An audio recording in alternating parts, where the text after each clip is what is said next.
Señoras y señores, aquí estamos en este lunes 30 de agosto. Sí, es el primer día laboral de la penúltima semana de cara a las elecciones PASO del 12 de septiembre. Falta re poquito para ir a votar, señora, señor.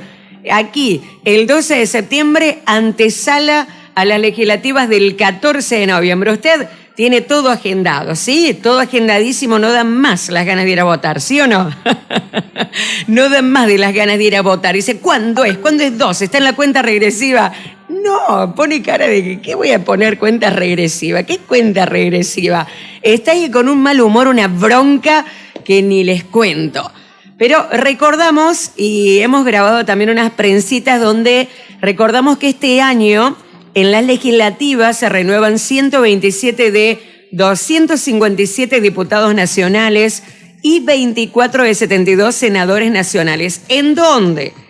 Córdoba. Nosotros los cordobeses renovamos 9 bancas de diputados y 3 de senadores, dentro de los cuales cumplen su mandato 5 de Juntos por el Cambio, 3 de Hacemos por Córdoba y 1 del Frente de Todos. Por lo tanto, para empezar, podemos decir que la importancia de las legislativas reside en el método democrático que tenemos para elegir a los representantes del pueblo que estarán en el Congreso y que debatirán y sancionarán las leyes que tengan en cuenta el bien común de los habitantes. Por lo menos eso es siempre lo que aspiramos nosotros los ciudadanos, ¿no?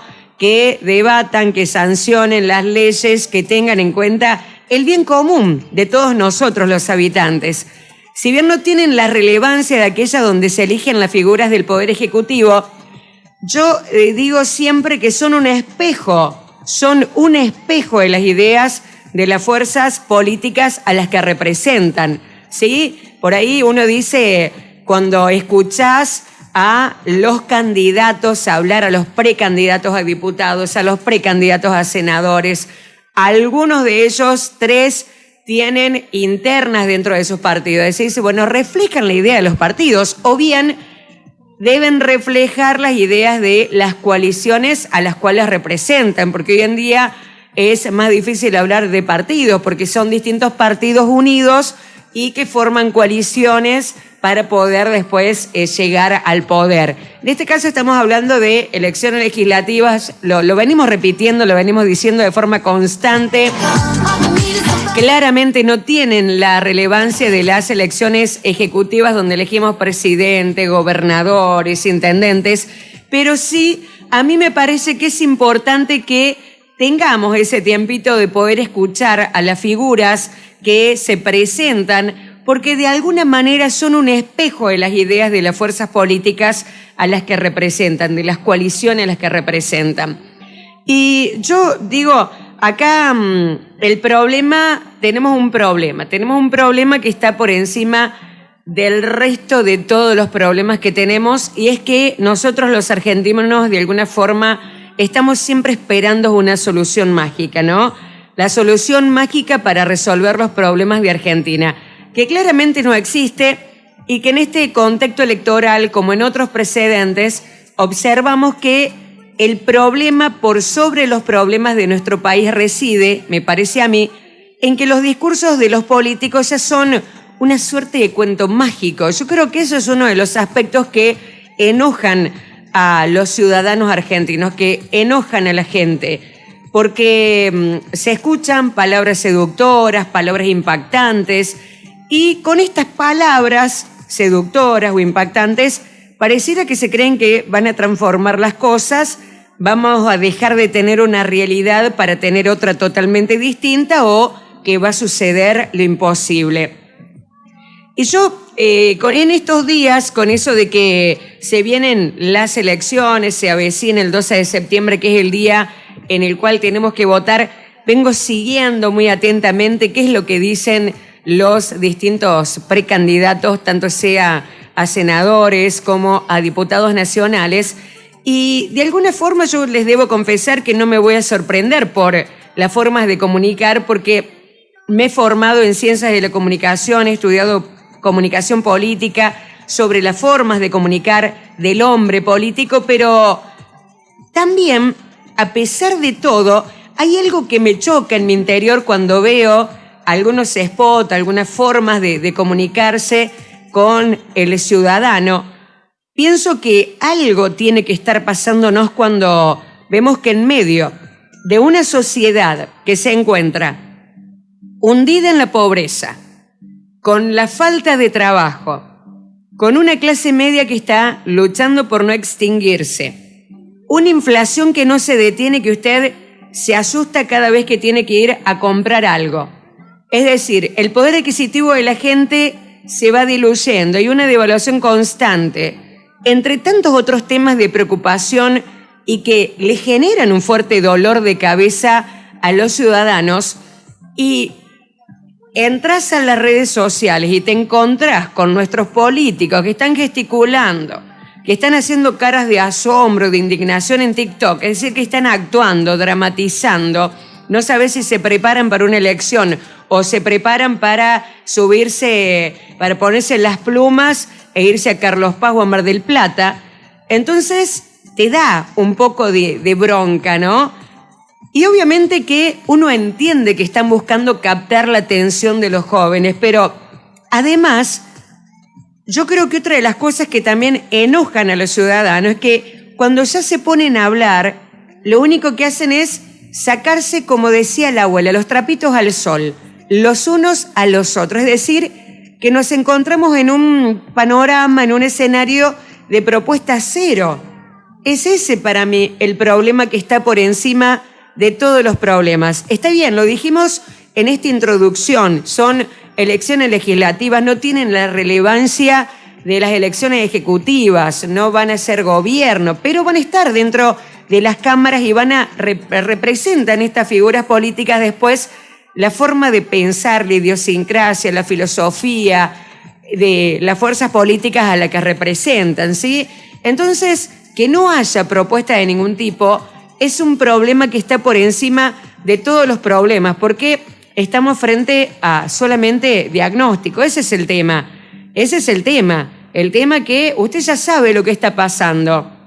Usted, sin ser economista, sabe lo que está pasando cuando va a comprar, cuando va al supermercado, cuando va a la carnicería, cuando va a comprarse ropa, cuando tiene que pasar por la farmacia. Se da cuenta que el poder adquisitivo va cayendo, que cada vez su dinero vale menos, que cada vez le alcanza para acceder a menos cosas, y obviamente que esto lo está preocupando cada día más. Entonces, diagnóstico hasta lo puede hacer usted que está escuchando la radio sin ser especialista sobre estas temáticas. Simplemente en la práctica cotidiana, en el ejercer la vida de todos los días. Y esto es lo que pasa cuando uno escucha a los candidatos, que todos tienen diagnósticos acerca de lo que está mal, pero yo creo que hay una pregunta que todos nos hacemos, y ¿cuál es la fórmula, no? O ¿cuáles son las fórmulas para encontrar soluciones a todos estos problemas que estamos diciendo?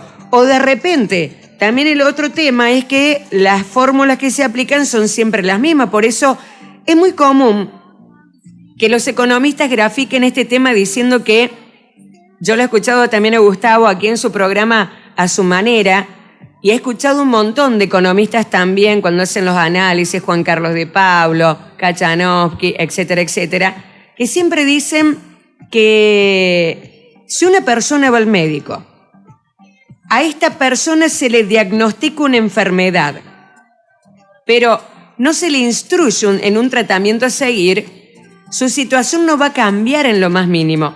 Al contrario, va a ir empeorando. ¿Sí? No tiene nada que ver si fue o no fue el médico.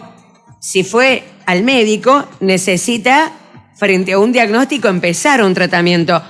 Que es de alguna manera lo que está aconteciendo con Argentina, porque tenemos diagnósticos, pero no tenemos esa fórmula, esa manera de poder arrancar con un tratamiento que pueda curar estos males que estamos padeciendo desde hace muchos años ya.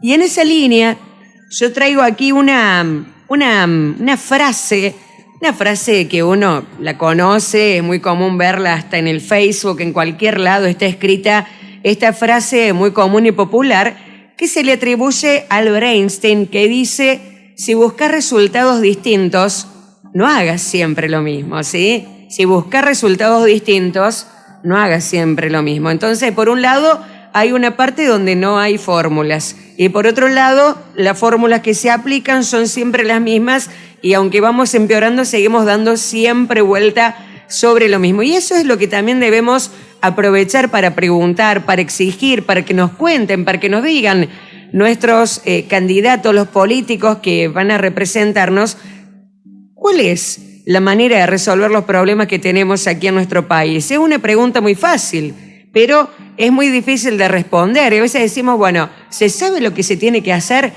y no se quiere hacer o no se puede? Es tan difícil. Preguntas que usted se hace todos los días, que nosotros también nos hacemos, ¿no?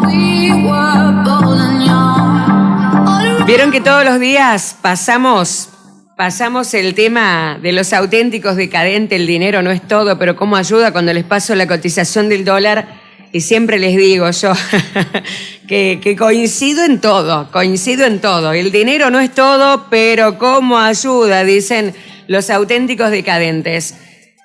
Y pienso que es así, porque muchas veces cuando uno quiere hablar sobre las cuestiones económicas, y más en un contexto sanitario tan difícil como estamos atravesando, y sobre todo desde el momento cero en que arrancó la pandemia, en muchos casos, a muchos políticos, a muchas personas les empezó a costar o a ser más dificultoso esto de poder referirse a temas económicos. No todo el mundo, pero sí a algunas personas sí, porque vinculan netamente la cuestión económica con la avaricia. Es decir, bueno, yo también lo digo, y es más, lo digo siempre acá públicamente en la radio, gracias a Dios que uno está vivo, que está sano, que tiene los hijos sanos, que podés ir a la escuela, que sos una persona que venís siendo agradecida, pero en este contexto de pandemia es como que se te intensifica ese deseo de ser agradecido porque valorás más lo que tenés, desde despertar, de decir, bueno, un día más de vida,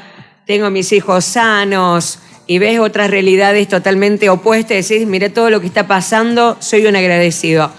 Pero esto no quiere decir que hablar de economía esté relacionado o sea sinónimo de avaricia, porque fíjense ustedes, claramente, si uno resuelve cuestiones económicas, si uno mejora en su economía, puede mejorar en muchísimos otros aspectos de su vida. Es como que la economía está en todo. Si uno está bien económicamente, puede mejorar un montón de cosas. Está bien que por ahí decir, bueno, el dinero no compra el libro, pero no compra el conocimiento, el dinero compra el remedio, pero no la salud. Bueno, todas estas cosas que forman parte de la literatura, de las reflexiones, filosofía de vida, es verdad. Pero si una persona, una familia y un país está bien económicamente, puede mejorar muchísimos otros aspectos de su vida. Por eso yo siempre me llamaba la atención porque en mi transitar por la universidad veía que a la mayoría de las personas les resulta ingrata la economía, no la quieren estudiar, la rechazan. Eso veía yo cuando estudiaba, pero a mí siempre me ha interesado mucho aprender sobre economía, porque es nada más ni nada menos que la ciencia que estudia cómo satisfacer las necesidades de la población, con recursos que siempre son escasos, siempre son limitados, y donde se supone que se debe aspirar a la mayor estabilidad posible de parte de aquellos que les toca gobernar. Cosa que estamos teniendo problemas con estos aspectos nosotros, nuestro país, por eso ahí es donde debemos prestar mucha atención. ¿Qué se hace con nuestros recursos que son escasos? ¿Por qué no se logra esa estabilidad que todos deseamos para poder vivir un poco más tranquilos? Y donde también es muy importante poner nuestros ojos en la administración de las riquezas que tenemos y de las que somos capaces de crear.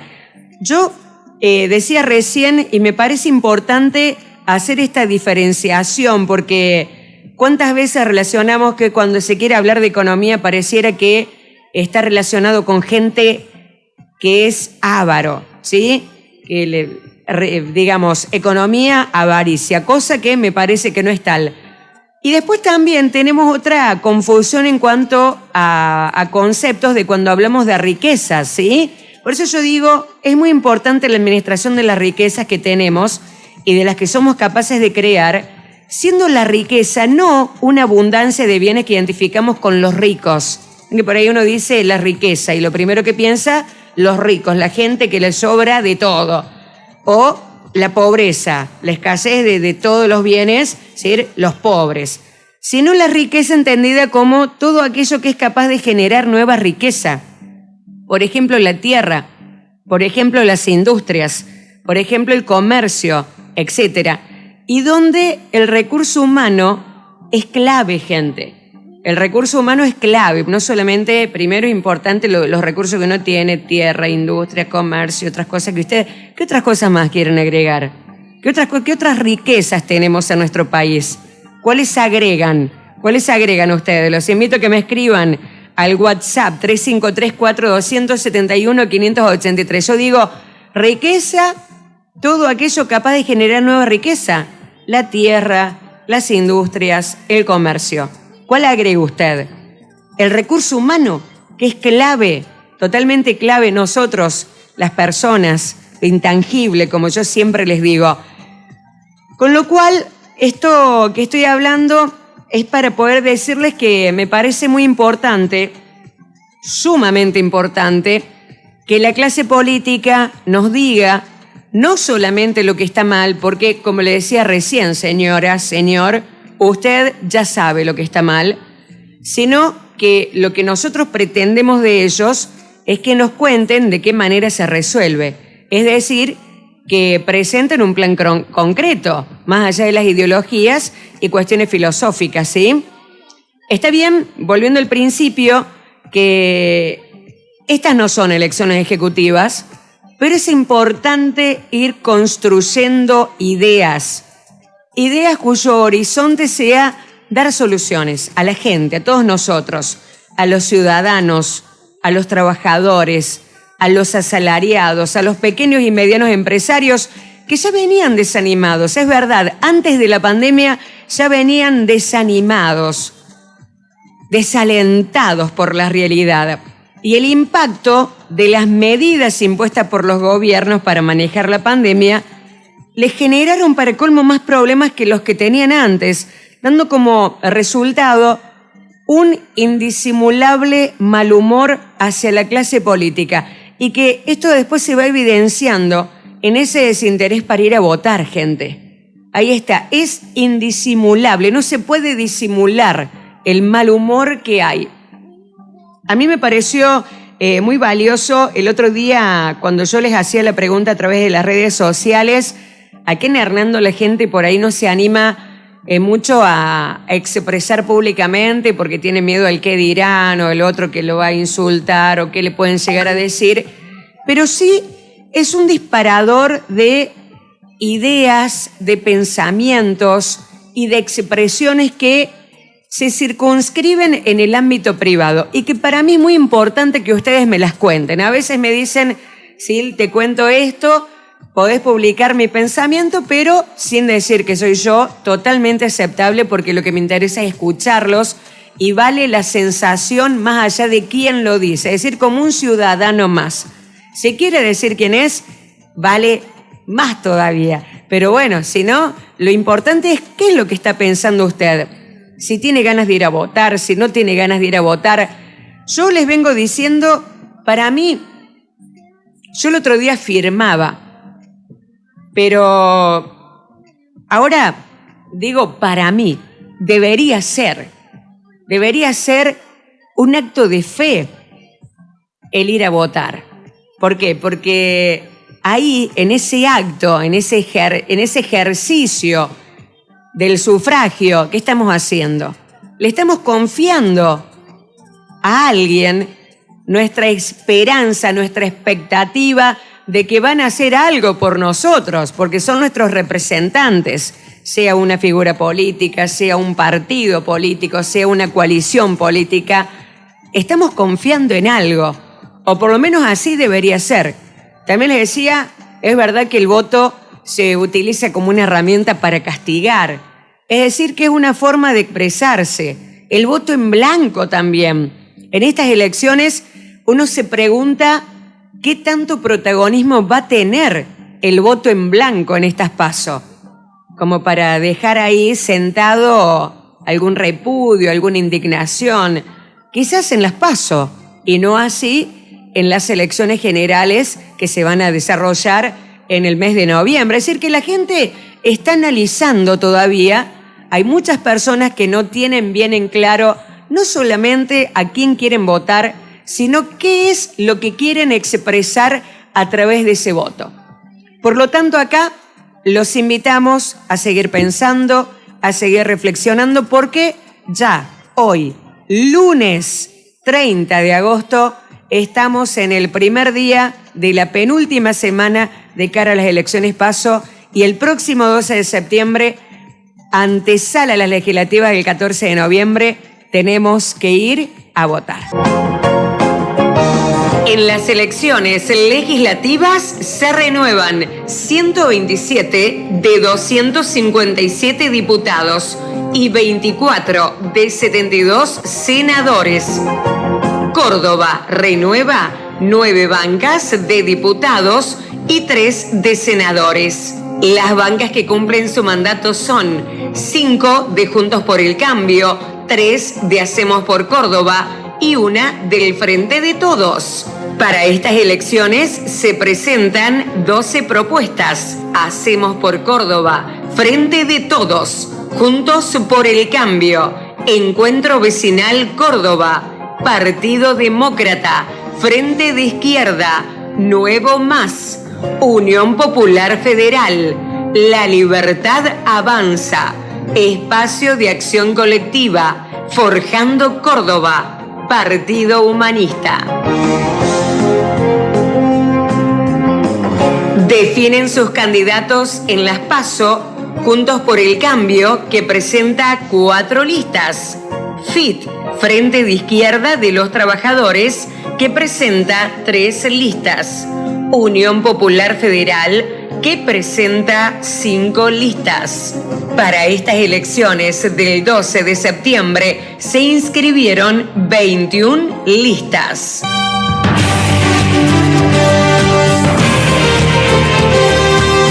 Tiempo X, elecciones en foco. Tiempo X, periodismo en mayúsculas.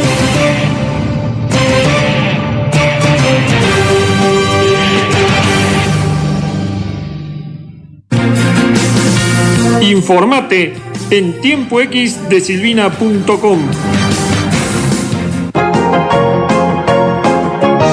En estas elecciones PASO, en nuestra ciudad de Hernando, se habilitan 29 mesas, desde la 8.241 hasta la 8.269, en 4 establecimientos educativos, y están habilitados para votar un total de 10.047 sufragantes. En la escuela Gobernador José Francisco Javier Díaz son 7 mesas, desde la 8.241 hasta la 8.247, con 2.429 electores. En el Instituto Divino Corazón son 6 mesas, desde la 8.248 hasta la 8.253, con 2.082 electores. En el Instituto Pablo Apizurno son 9 mesas, desde la 8.254 hasta la 8.262, con 3.114 electores. Mientras que en el Instituto Santísima Trinidad son 7 mesas, desde la 8.263 hasta la 8.269, con 2.422 electores. Tiempo X, elecciones en foco. Tiempo X, periodismo en mayúsculas.